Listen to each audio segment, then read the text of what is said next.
Come on into the ditch. I'm your resident ditch witch, Tara Tyne, and we're about to get witchy, whether you like it or not. Today we are talking about all things Tonbo Coolnia, aka the cattle raid of Cooley, for those of you who still aren't too sure about it, even though you've heard me banging on about it for months now. But specifically, we are going to talk about the exact sort of locations, particularly on the Dundalk, County Louth leg of the whole saga. And we are very lucky, very delighted and very honoured to be joined by author and archaeologist Paul Gosling, who has written extensively on the Tawn. Thank you so much for joining us, Paul. Thank you, Tara. And doggos as well. Here. We got the doggos in too. This is Amber and Poppy. Amber and Poppy are making themselves at home. They are. Don't mind this situation. We're all very happy, so yous don't need to worry about it. Yous happy, he's happy. Kinda, yes. So the first thing I would notice about the Tawn, Paul, is that people are always saying to me that they have difficulty with it. I mean, an awful lot of us didn't really even learn about it in school. We might have learned who Cuchulainn was, or we might have heard a little bit about Queen Maeve, but there seems to be an awful lot of obstacles to people understanding it, and especially if they don't have a background in medieval Irish storytelling, which most of us don't. And you don't understand things like big parts of the story are dedicated towards saying the reasons behind certain place names and things like that. Right. What do you find are, what do you think of that for a start? And, what do you think are the biggest obstacles to people kind of understanding it? I think there's no one authoritative version of the Táin. That's the secret. So it's a bit like a script for a Hollywood movie that's in formation, and there are various different versions. Yes. And if you were to add in, various different maybe scriptwriters and potential directors, and the equivalent of those would be the scholars who've studied the Táin and their interpretations of the story. I think that makes it complex on a series of different levels.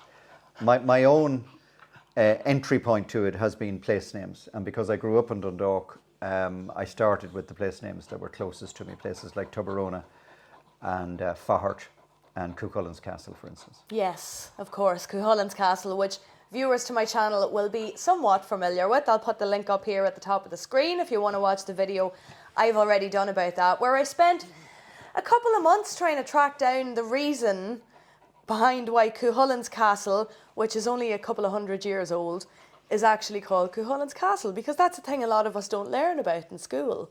Yeah. So do you find there's a big disconnection between, what's actually being told in the story, the original idea behind the story, and what most of us is actually getting it by the time, as you say, it filters down through all the different versions of the story that have been written down, and then the different versions of all the versions of translations that you have to try and wade through?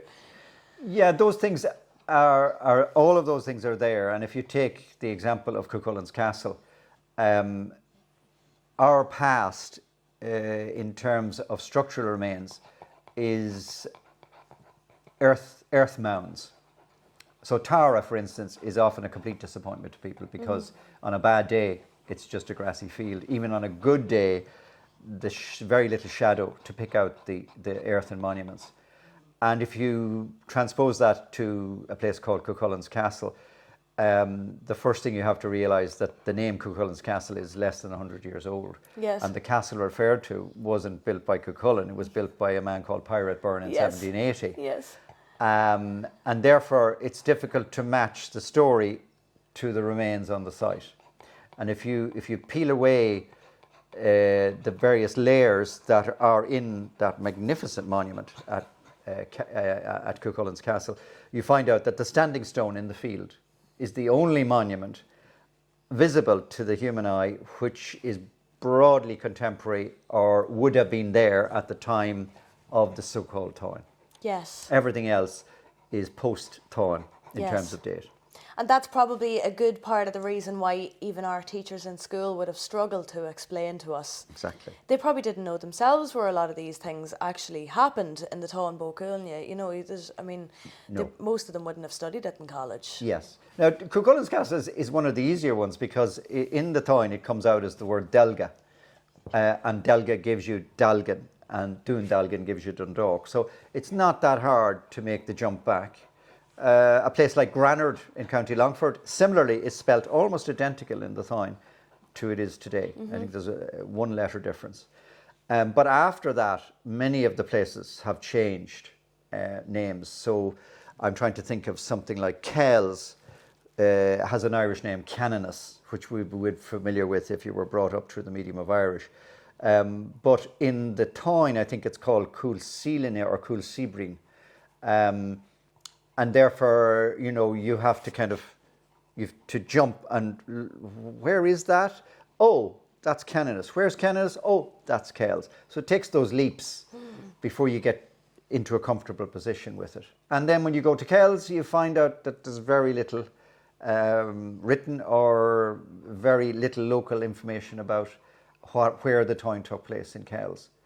And it took me until only about 2 years ago when I realised I did get a piece of information telling us where Queen Maeve crossed the Blackwater River, which flows through Kells. And suddenly the whole thing became sensible to me. Yeah, all of a sudden it fell into place. Yeah. And then there's the element of the story in Kells that when Queen Maeve's army reached there, remembering that the Táin takes place in winter, that they are grounded by snow, and the snow reaches up to the wheels, the tops of the wheels of the chariots. And you get a kind of a lovely feeling of a winter campaign. It's almost like Napoleon going to Moscow. And you realise the folly of the campaign, that nobody campaigns in winter. Yeah. And all of that, in my head anyway, begins to fall into place. There's a wonderful romance and folly involved in this whole campaign. For starters, it's to do with, as you have studied yourself, a dispute between a husband and wife over wealth, a ridiculous argument. And it ends up with thousands upon thousands of deaths. Yeah. But our history teaches us that this is how wars start, over jealousies. And people pay a huge price for folly. And to a certain degree, I think that the Táin is a moral tale. It's a moral tale about how leaders and royalty should behave. But like any good soap opera, you demonstrate that by their misbehaviour. Yes. So it's the sheer amount of misbehaviour in the Táin that creates the moral line, that which you, as the viewer or listener to the story, realises this is what I don't cross. And you learn that in looking at Coronation Street or Fair City, because all of those soap operas are full of daily excess. Yes. Which we contrast with our own lives and we take comfort out of it. And we do the same with the Táin. If you view it like that, it becomes much more close to us. I often think like Margaret Thatcher is Queen Maeve. Yeah. And I remember in the past thinking that Cuchulainn was a bit like those rugby players who were caught in that dreadful courtroom drama in Belfast. Was it Jackson and the other guy over the rape scene? These are heroes within their sport, and yet they're completely tainted by their off screen, as it were, behaviour. Cuchulainn is a tainted hero. Yeah. Scoundrel of the highest order. Well, not certainly. I wouldn't praise him that much. But he has misdemeanours left, right, and centre, and people die because of him, and women are hurt because of his activities. So there's all of that soap opera element in it. And if you treat it as a soap opera, it becomes much more, I think, immediate, and you can connect to it. Yeah, it really does. And I found as well from 3 months of reading it, which is barely enough to even scratch the surface of it, but what I find is like it's a mountain of nuance as well. That every time you go back and read it, especially if you've learned something new in the meantime, you're pulling whole new layers of meaning out of it. Yes, so in that way, it's a really well-rounded myth, and it's easy to see how it has stood the test of time, and it is just an awful pity that it isn't kind of more accessible to most of us. It can take a lot of goes to even get into it the first time, can't it? It can be. See, it's written episodically as well, and it was put together by numerous hands, and it was reworked like any abused Hollywood script, too many directors, too many hands. It suffers from all of those problems. That's what makes it incredibly attractive to philologists, people who study language, very attractive to historians, and anybody interested in myth, because there are all sorts of possible interpretations of almost every action in it. I take great solace from the fact that all I'm interested in is where did it happen or where did it not happen, because I would subscribe to the idea that it isn't a real story any more than a script line for any of the Hollywood blockbusters. But like any of those great blockbusters, it's often to do with where they're set. James Bond movies work very well because we can say, oh, look, that's Barcelona. Oh, he's in Buenos Aires. And we know the madness of this. Yes. And yet we find great interest in it, and because these guys are living the life and jumping from the frying pan into the fire, and we enjoy that. And that's what I enjoy in the Táin, that madness of it. It is a gore fest as well. Yes. The amount of people who die, the way women are treated in it is appalling. Common people are butchered left, right and centre. Babies are killed, animals are slaughtered. And so it's like a Marvel comic, episode where all of this thing is just part of the backdrop, Well, I think you picked a really sensible way to go about it, which is to kind of allow yourself to get sucked in by one particular aspect of it and to really chase down that rabbit hole. Did you find it hard to stay on track with the place names and them being the thing that really interested you? Like, how often would you find yourself getting pulled down rabbit holes that aren't necessarily about the place names? Yeah, I know. I'm fairly at this stage now. I'm 11 years into it. I had a moment. What do they call this thing when you stop the car on the wayside and then realise that you're going to do something different for the rest of your life? I did a field trip for the Louth Society to Cooley, and we finished up a tour of the Táin at the Long Woman's Grave, and I got into the van to drive back to Galway in 2011, and I said, I've given this trip about 10 times, I haven't written a single word. When I go home, I'm going to start writing. So since then, I've written incessantly about it, and other things as well. And it's given me great comfort to do that. I've enjoyed it. I've got hooked on writing. Albeit in a very narrow type of academic writing, but I love it. I love a page that I can edit, and the place names are my beginning, my end, and all I want to do is to try to prove the hypothesis that the Táin took place in real places, in the same way as something like many people find Joyce's Ulysses very difficult, but they're all comfortable with the fact that it takes place in X or Y street in Dublin. So they will go down Nassau Street and turn the corner into Westland Row and see Sweeney's Chemist, and they know that he went in there and he bought a bar of soap. So that's real, but the story is fictional. The Táin is like that. And once you're able to, whether you're living in Longford or you're living in Louth, and you know that Queen Maeve passed through Granard, or Cuchulainn sat up in Dalga watching Queen Maeve's army down on the coast, all of that means that the story is rooted in those landscapes. Nobody can take it away from you. And a lot of the places the Táin ironically passes through on the way from Roscommon to Cooley are not tourist hotspots. And one of the strengths of the story is that we have something unique in all those communities that distinguishes us. And we can sell this cheaply if you want to. Michael Fassbender came in 12 years ago and wanted to make the Táin as a major blockbuster movie. He wrote a script and he wanted to set it in Kerry. God.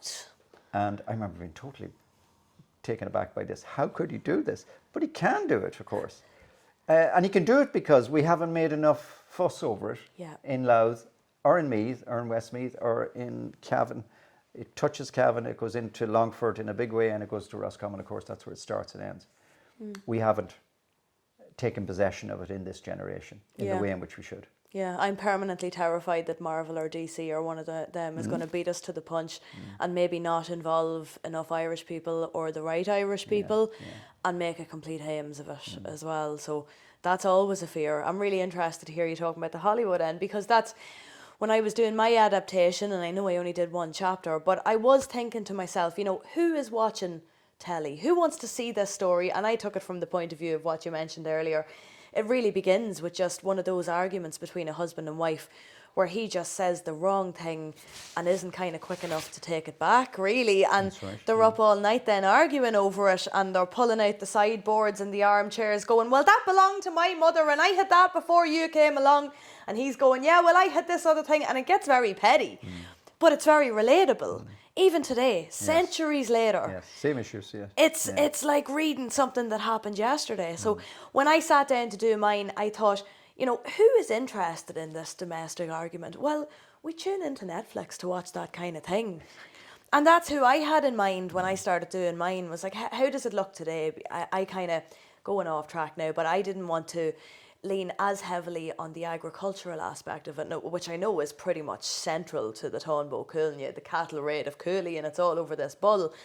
But I thought, well, just because we're no longer an agricultural society, like I would see that as maybe one of the obstacles that's preventing people from really getting into it, because thinking, oh, well, I'm not a farmer, I don't know how these things work.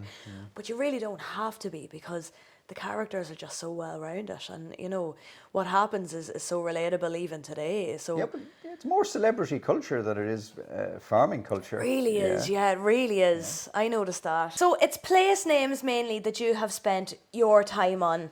And I actually think I heard you say in a talk before that one of the people who would have done a lot of writing previously on place names, John O'Donovan, would have had us believe that Maeve came sort of directly east from Roscommon and came through Monaghan, but there's kind of not really a word about that when you go looking into it. And you reckon she went by Tara instead? No, she didn't go that far south, but the point is that she didn't make an A to B transit from Roscommon to Louth, which would take you probably to Virginia. Once you get to Granard, you'd cut straight across, maybe to Castleblaney, and then to Dundalk. She took a much more circuitous route, and the explanation in the Táin is that her lover, who is the third element of the menage a trois between herself, Elil, and her lover, who is an ex and an exiled king of Ulster called Fergus MacRoth. And he is foster father in some way to Cuchulainn and gets guilt feelings, even though he's in the service of Queen Maeve. So he leads the army astray. And they end up as far south as Kells after wandering through Longford and parts of Westmeath. And then on the return journey, for reasons that are not absolutely clear, Queen Maeve doesn't go back by a direct route from Cooley. She transits south through Kells to Mullingar and eventually to Athlone. Now, why she does that is not absolutely clear. But again, the genesis of the Táin, how it was created as a story, means that other stories may have been taken and adapted to fit into it. Yes. So, for instance, there's a huge battle takes place close to Ballymore in County Westmeath, halfway between Mullingar and Athlone. I have suspicion that battle may have existed as an independent story, but then was subsumed into the Táin. Now, I have no evidence for this other than an intuition, but I do know that the fight between Ferdia and Cuchulainn, which takes place at Ardee, was a separate story before it was brought into the Táin. The philologists have identified that the language of it, the language style, and other aspects of the grammar of it mean that it was created separately and then brought in. And in the course of being brought in, it may well be that it wasn't Cuchulainn fighting Ferdia. It was a foster brother fighting a foster brother. Yes. And they brought it in and they fleshed it out to fit into the story. So all of that, again, adds to the complexity of it and maybe dictates why it occurs where it does. Yes. Yeah. So don't feel too bad if you're trying to get into the Táin and you're having difficulty with it, because even the experts can't really agree on what's going on some of the time. So stick with it, I think, is the moral of the story. If you find something about it that interests you, is really to just go down into that rabbit hole. And something I suppose that has interested me, which is probably what initially brought me towards your work, and I'll ask you again about Tara, because there used to be 5 ancient roads that would all lead to Tara, or so they tell us. Yeah. Have you opinions on that? Yeah, These roads are supposed to have appeared overnight, miraculously. I think the night that Conn of the Hundred Battles was born. I can't remember the exact date. It's sometime maybe in the 4th century or 3rd century AD. It's in the annals, and it's what's called the pseudo-annals. In other words, they're retrospectively writing the history backwards at the same time as they're writing it forwards. There was a road network in Ireland, of course. At any period in prehistory, there was a road network. And one of the things that the Táin has done for me is that it has brought me to river fords, because river fords are gifts of nature. So if Cuchulainn is fighting over a river ford, like in Tubarona on the Castleton River outside Dundalk, or on the River Mattock on the Meath-Louth border, the ford exists. And therefore, it's a point in the landscape where you know movement took place. Yes. And therefore, if you work out from this, you can begin to reconstruct something of the medieval road, an early medieval road network.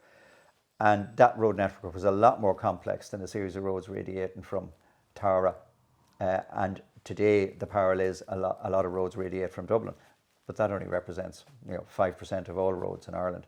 But we are all preoccupied with 5 roads radiating from Dublin. Yes, to true. Belfast, to Wexford, to go all the way to Sligo and Limerick.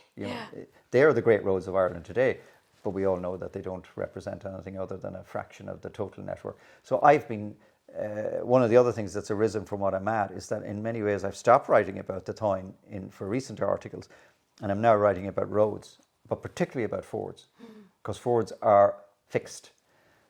And they're fascinating places. So I just finished a paper recently on the fords of the River Brosna in Mullingar. And they're fascinating because the Táin brought me to Mullingar. And like Mullingar has a magnificent monument in the centre of the town by a woman called Anne Meldon Hugh, who also created the sculpture of Cuchulainn and Ferdia in RD. I thought you were going to mention Joe Dolan. I got excited for a second. Joe was there, but Anne Meldon Hugh's stele down in the public park is magnificent. Yeah. So I was delighted to see that somebody had done something, even though in an artistic manner. But the fords there are 3 crossing points on the River Brosna, and they are all fascinating. And Mullingar grew out of these places. Mm-hmm. So you were talking about fjords there, and another one that I heard you mention during a talk that you give for Carlingford Heritage Centre, I think it was last year, is a route that is actually still passable but is not frequently in use, but was up until kind of recently, here in Dundalk, from the Soldiers' Point across to Bellurgan Point. That's right. Where the fishmongers used to come. They would bring their fish over that road certainly up until the middle of the last century. They were still coming over, and you can only walk it now at low tide. But it is still there. I remember you saying in the talk that I don't think you could still walk it. But I actually know a man who's in his 70s and who tries to, at least once a year, put the waders on and get in and go across at low tide. He's trying to maintain public right away, but I think that's another very interesting issue, probably for a different interview, Paul. But we want to talk now about some of the roads that we have locally here in Dundalk. Bohern Whale at Blackrock, yes. I've heard you say before, is dedicated to Maeve. Yeah. Bohern Whale is a road that runs effectively from the PJ Carroll's factory right out to one of the bad bends on the Blackrock Road. I think some people would call it Sheridan's Lane. It's now a cul-de-sac running off the Blackrock Road. But it originally went right through to the Dublin Road. And that road runs along the crest of a ridge, which on your left-hand side, if you're going towards Blackrock, would drop down into what we would have called the lower Merches and the upper Merches, which is where a lot of the suburbs have developed around Dundalk into Merhevenamore Bay Estate, and a lot of the shopping malls that have been built around there and the factories. And the tradition locally is that Queen Maeve went along that road going to Cooley, very specific west to east. So when I was told this first, I was fascinated. I walked the road one morning and I met one of the Sheridan family, I told him where I was at, and he says, oh yeah, my granddad and my dad always said this is true. And I said, is it true that she was going that way, and like towards Blackrock? And he said, yes. And when you follow that road down onto the main Blackrock to Dundalk Road, you realise that you have reached the coast at the end of na Cragga Duva, the Black Rocks, and where the Black Rocks give way to the Lokers, as it would be called, out along the embankment. What did we call that earlier? It's the Lord Limerick embankment, and that's actually where it starts. Yes. There's a big gap left in it. Yes, there's a gap there, and that's where it reaches the coast. And then on the opposite shore, at Ramp Park, I came across a story recorded by Paddy Power, who was a teacher in the Christian Brothers and a huge man in the cycling community in Dundalk and a member of the Dundalk Society. And he recorded a man called Redmond McGrath. He used to have a shop, I think it was a boot shop in Church Street. And when he was a boy, he was sent out to Ramp Park to relations. And he remembers sitting on the shore in Ramp Park with a fisherman in the 1890s, and the fisherman pointing to a row of rocks going out into the bay and saying that these were Queen Maeve's stepping stones. Now, the location is 6.5 kilometres from the bottom of Sheridan's Lane, and the traverse of the bay looks to be pure folly. Yes. But, as you have heard, and I has picked up, that is a viable traverse. Once you know the way the water works and the tides work, and before the ship channel, the current ship channel into Dundalk was cut, that was walkable. Yes. And therefore, if you take that and extrapolate it out, you realise that the name of that in the Táin is Lehen, the Broadford. But the story of the Táin, of course, says that Lehen is named after a guy called Lehen. But in fact, it's named after the Broadford. And Lehen is probably the name of Dundalk Bay, the old name, Broadford. A huge bay that was traversable and would save you, hours of haulage. Now, the women who would have walked in from Omeath, going over the Cadger's Path, down by Claremont and into Ravensdale and down into Dundalk, they may well have used that, but they could also have used the ford at Ballurgan Point. Yes. From Ballurgan over to Soldiers Point, again before the ship channel was cut. Yeah. But you can't walk that today, but you can still walk, if you know what you're about, you can still walk across from Ramp Park to Blackrock. In the course of doing that work, I remember making 2 phone calls. I live in Galway. I rang Mel Alone, who lives very close to Sheridan's Lane, and I rang Michael Gaynor, who lives in Rockmarshall. And I asked both of them, was this possible?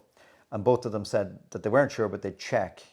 And then I got a phone call out of the blue, which was very chilly, because Michael Gaynor rang me. And he always has he's a guy who has a kitchen overlooking the bay, because he's high up in the hill of Rockmarshall. He says, I saw something out there this morning, and I lifted the binoculars, I looked out, there was a Jeep. He said, out in the middle of the bay, there's a Jeep. And I said, what's a Jeep doing? I don't know. He said, I'm just telling you. And he hung up. And then I rang Charlie McCarthy, Yeah. who used to be the pilot boat man and lives in the Coast Guard houses. That's right. And I put it to Charlie, and Charlie says, leave it with me. And he came back, and it turns out, I pieced together from a few people, that this was a man who employs people to pick cockles. Oh, yeah. And he was going out collecting the bags. And from that, I developed a sense, this is 9 years ago, that the people who are picking cockles were all immigrants to Ireland and were piece workers out working on the bay. And then I got this strange thought in my head. The people who know how to cross from Blackrock to Rockmarshall would be regarded in Dundalk as not from Dundalk. Yeah. And we'd be regarded, maybe trying to settle and integrate, like the Irish tried to do in America or in England or in Scotland in the 19th century. And, might be having enough time of it. But these are the people that I actually should be talking to. Yeah, the people with the knowledge that you need. Yeah. But they're out there trying to survive. Yeah. And I remember at the time thinking about it, there was a big disaster in England when immigrants were killed in Morecambe Bay, where the tides came in and killed a whole pile of people who were out picking shellfish. I remember thinking these guys would really have to know their tides, because they could get caught out in Dundalk Bay. Yeah. And it gave you this kind of unreal sense that who are you writing this for? Yeah. You know. Yeah. Well, I suppose You're writing for us, Paul, who, when we picture Queen Maeve coming up in our chariots, we picture her going across the Newry Bridge there, or the big bridge as we call it. But yet, no, we know that not to be the case. I know, yeah. For a big bridge, it's very small. It is indeed, and it didn't really do half the things we think it did either. Well, you see, it was a big bridge. I think it had probably 18 or 19 arches originally. It stretched. Wow. It stretched from Bridge Street to the Lisdoo Arms originally. Yeah. Wow. Yeah. So the whole road was bridge. All of that area with the petrol station between the Lisdoo Moorland junction, right back to the present big bridge, is all reclaimed land. Yeah. And the old road that went north from there it isn't the current road going up to Dowdall's Hill. It's the road runs to the west of it and would have listed with, what is the little road, is it not the Red Barns Road? There's a little road, Doylesfort Road. Doylesfort Road, yeah. Linked to Doylesfort Road. And Doylesfort Road was the original road coming into Dundalk from the north. And before Doylesfort Road means the present road, it veered off and would have come in at the back of the car park of the Lisdoo, crossed behind the petrol station on the road, and come in obliquely to where the bridge is now. Right. So where does that leave us for Aughcarpat then? Am I saying that right? Aughcarpat, meaning the ford of the wagons, yes, or the chariots, is probably Tuberona. Right, okay. Where there is still the ford because of the weir that was created. And it's about 200 metres or 150 metres downstream from Tuberona Bridge. Yes. And that's a gorgeous backwater that needs to be looked at as well, because you've got St John's Well. Yes, that's right. Which I see somebody's cleaning and doing up at last. God bless them, yeah. And that was the site of a pattern on the 30th of June. A huge festival was held there until it was clamped down by the clergy and the gentry in the 18th century. There was too many skulls being broken and drink being taken. Indeed, yes. They knocked Wild pagan madness down at the Christian well, I suppose. We want to knock that on the head. Yes. And it's interesting that because, for Tuberona, a part of the town that you don't really spend too much time in unless you live there, but yet and all, it was probably a far more significant crossing that's mentioned in the town than anything we'd be familiar with today, really. Totally, because again, one of those little moments when you realise that you're on the right track is that when you look at the map for Tuberona, you realise that the limit of high tides on the Castletown River is only about 50 yards downstream from the ford. So the ford is where it is because it's above the tidal limit, and therefore it's not affected by the tides. Therefore, it is available to cross, whereas anything downstream is only going to be available probably for a quarter of the day. Yes. And many of the coastal routeways in Ireland and in other countries would tend to cross rivers not at the mouth of the river, but at the limit, just above the limit of the tide. And it's the same in the Boyne. I've been looking at fords on the Boyne recently, and the ford that King William used to cross the River Boyne during the Battle of the Boyne at Old Bridge is at the tidal limit. It's actually called Fhar in the manuscripts, Cold Ford, because according to one medieval manuscript, this is where the cold water met the hot water. So King William wasn't using an arbitrary crossing place. He had intelligence from many of the landowners in the northern part of Ireland who told him that's the place to cross. And while the tide on the morning of the Battle of the Boyne, the low tide was at 9 o'clock, Old Bridge Ford wouldn't have been so much affected by that. The fords downstream were affected, and some of his crossings were extremely dodgy. Soldiers were getting almost drowned. But the one at Old Bridge was a historic ford, and he chose it deliberately because his intelligence said. So again, fascinating to realise that somebody like William coming into Ireland and not having a knowledge of it had good intelligence. James, and the Jacobites on the other side, they had to defend Dublin some way, and the Boyne was the best bet. But they underestimated the fact that even with a rising tide, that King William could cross the river downstream. Remember, it was July, it was dry. You couldn't have done that in the winter. He was able to do it. So fords are wonderful places to kind of, and they're what's called liminal. Yes. So you're at the edge of something and the beginning of something else. And this is why Cuchulainn fights Ferdia at Ardee. Ardee is listed in the Irish manuscript sources as a place where killing is always permitted.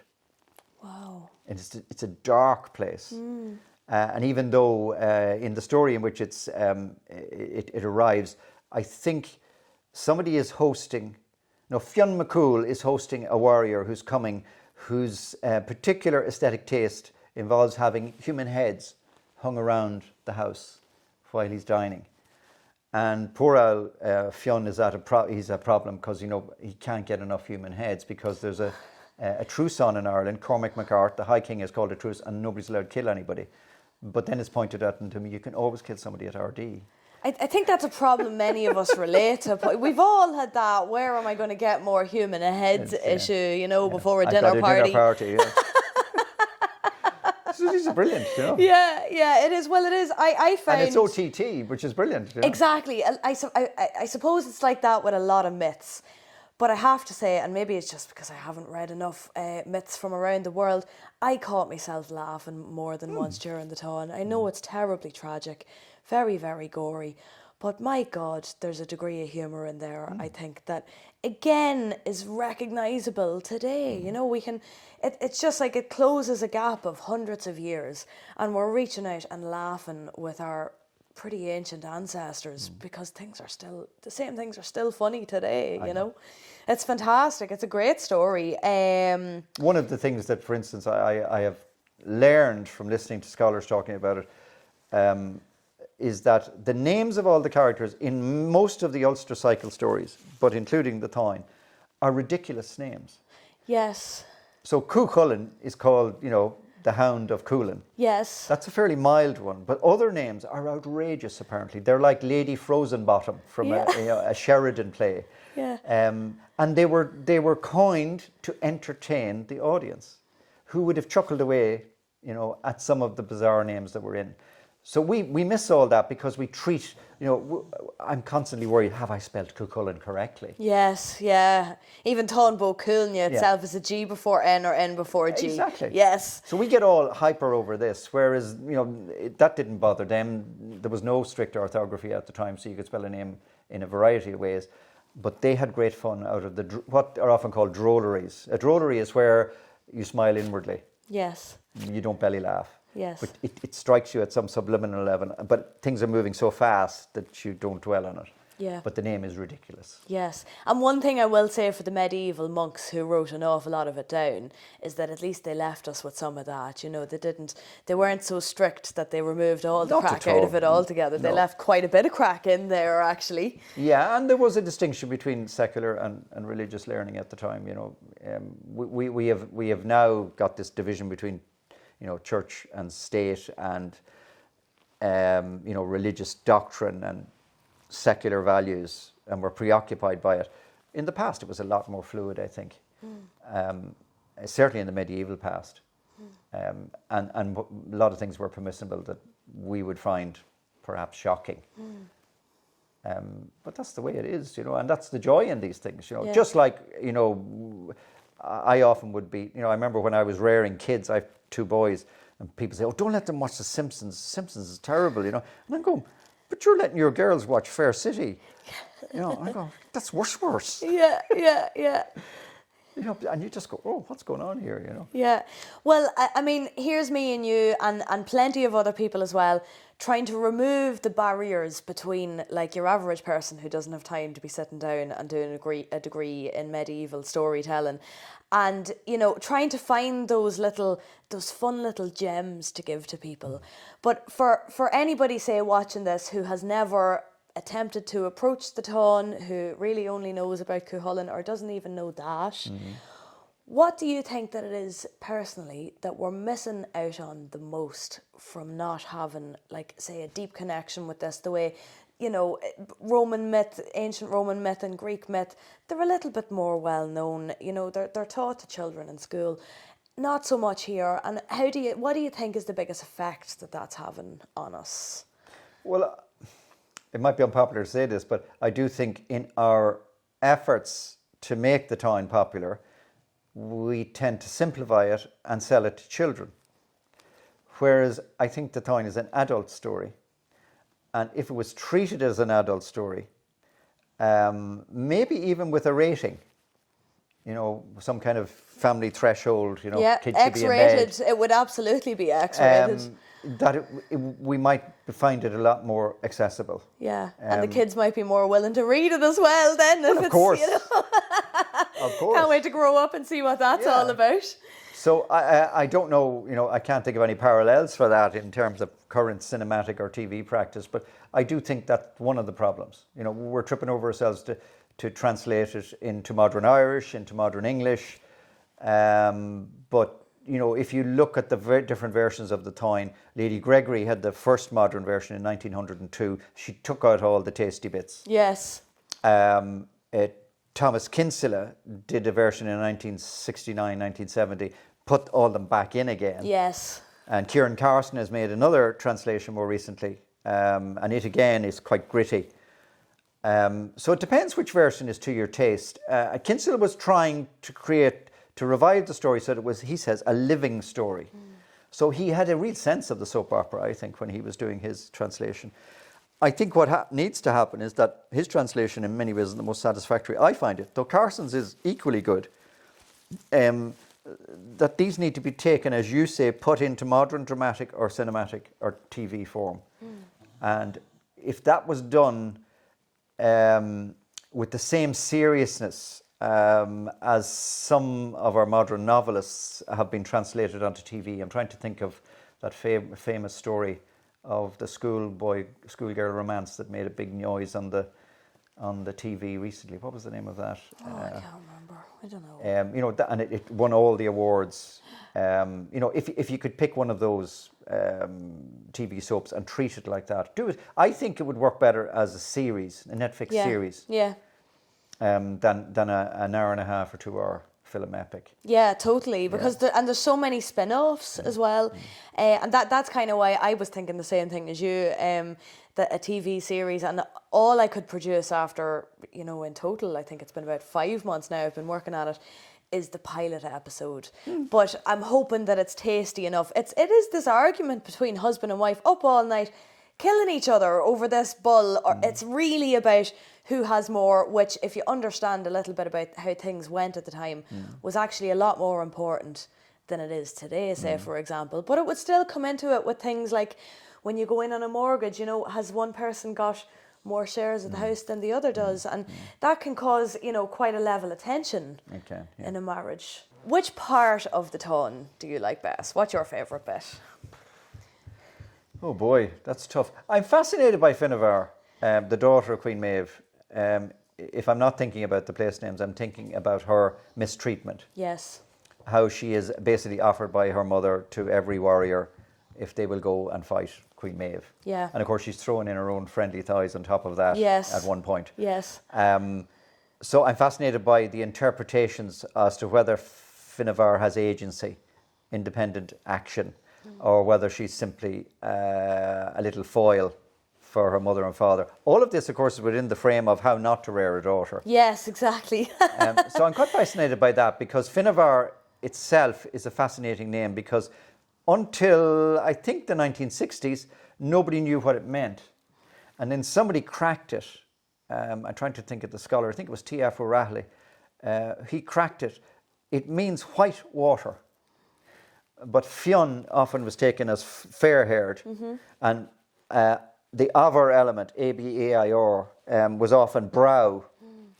But he cracked it. It's an Indo-European word, and it means white water. And when you read it like that, it turns up in the Táin as a place name and as a person's name. Yeah. And the white water, for instance, when Queen Maeve camps in Cooley, she camps at a place called Fhar Coolinne, which is white water of Cooley. I remember looking at this a few years ago. White water of Cooley is Cooley Point, which is beyond Templetown. And it's called Cooley Point. Yes. And it's the place that would have had the most white water because it's a promontory. So therefore, it's quite clearly the place that she camped.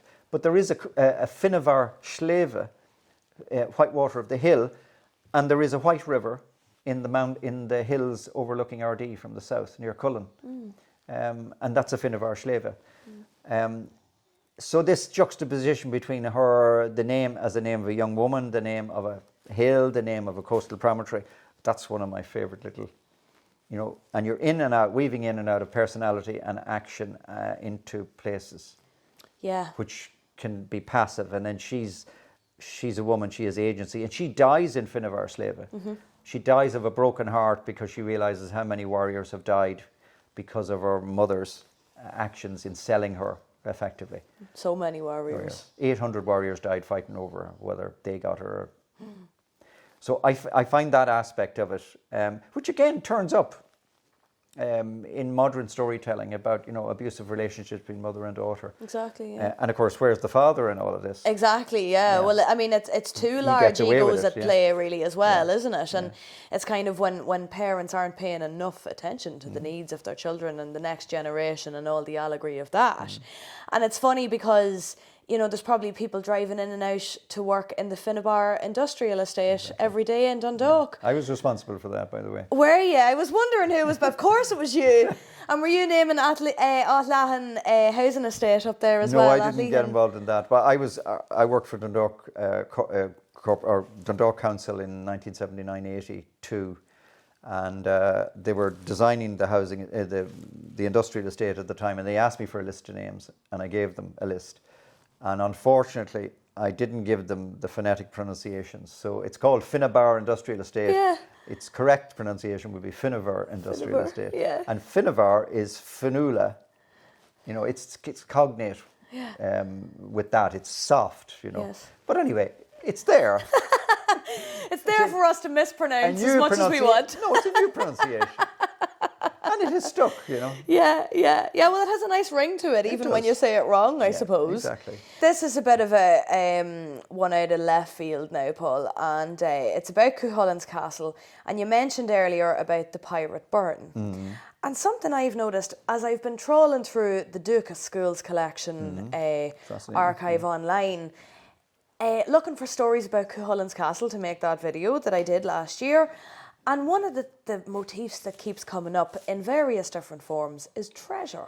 Now, the place that I have since come to understand, you know, is probably the closest we have to where Cuchulainn would have based himself when he knew Queen Maeve's army was coming and he knew he had no backup coming. There's a school of thought that would tell us it was in and around Dundalk, Cuchulainn's castle, that he was, and getting ready to fight them all in single combat, one after the other.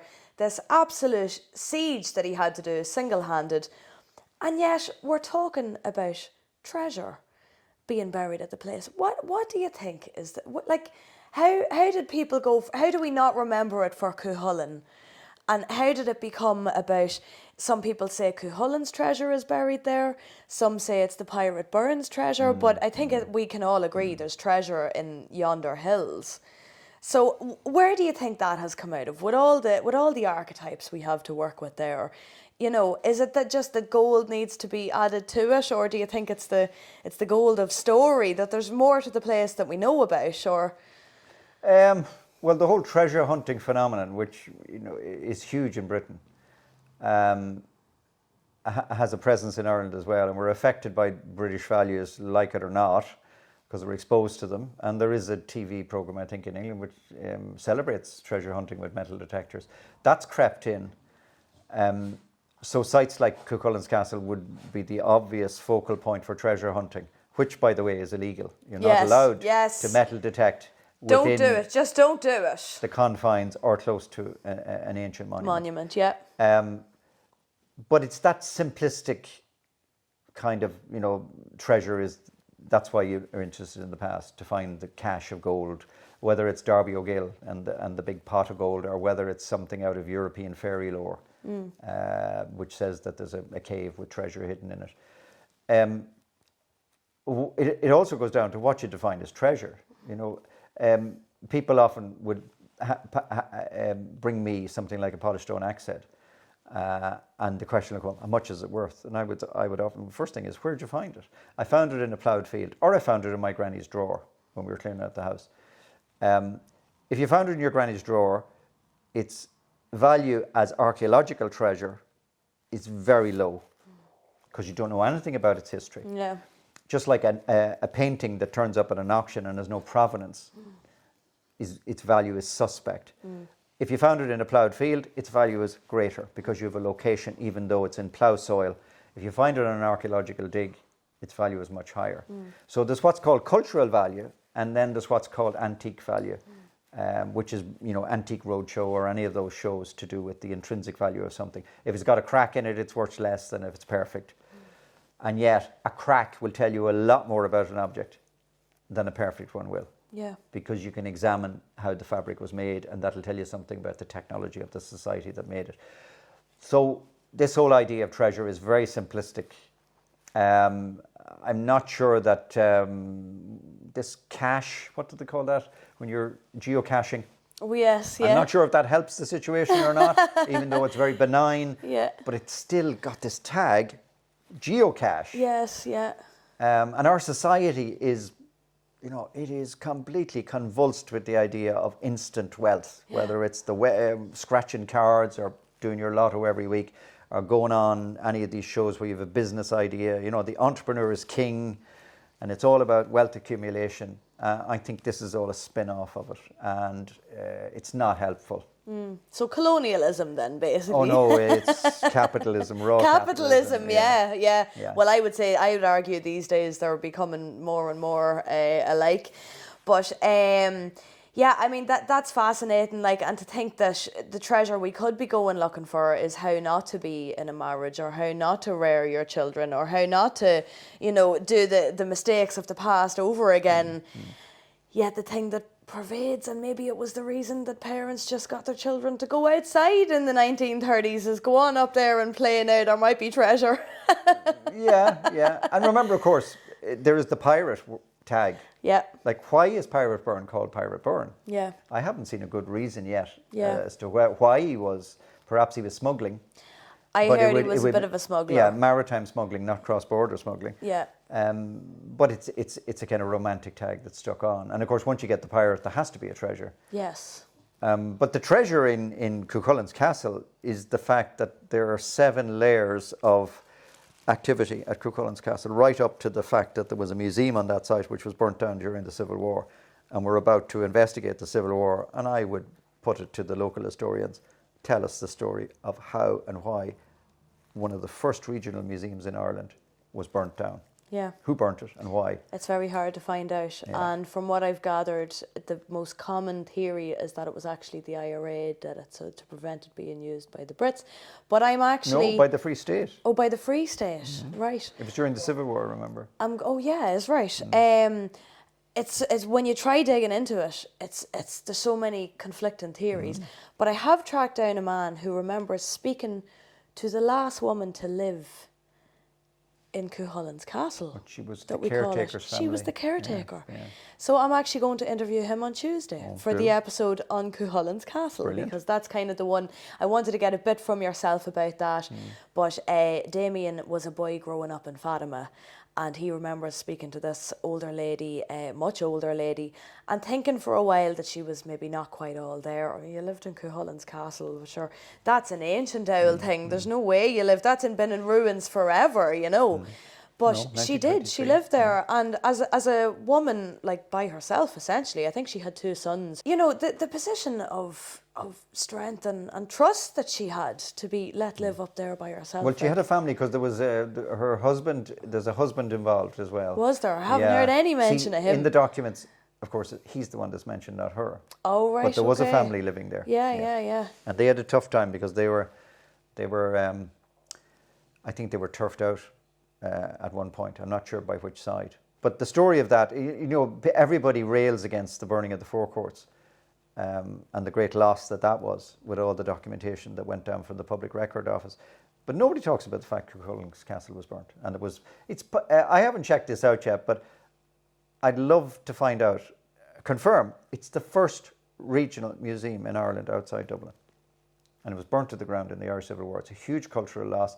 And it wasn't replaced, remember, until Millmount Museum was developed in Drogheda in the 1970s. And then it wasn't replaced in Dundalk until the County Museum opened in Roden Place in Jocelyn Street. Yeah. I think that's 1995. Yeah, I thought that was the 90s, all right. So that means, 2 generations missed out on a local museum because of that burning. Yeah, and it maybe explains so much as well about why it has been so difficult for certain generations to kind of get into our history, to get into our myth. Like, I'd have a lot of people telling me they were taught by the Christian Brothers, and the Christian Brothers told them that all them myths are only old fairy tales.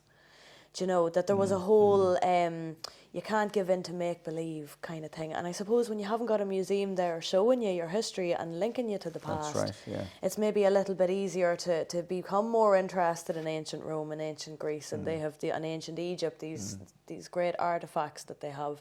And we don't know what we have. Do you know, like we've more gold and silver In the Bronze Age, artefacts than the whole of Britain put together. In some periods, yeah, in the late Bronze Age we would have, yeah. Yeah, quite the achievement. And we should know more about that. And where did the gold come from? Yeah. A lot of it was imported, it appears. Yeah. So, Fascinating. fascinating, exactly.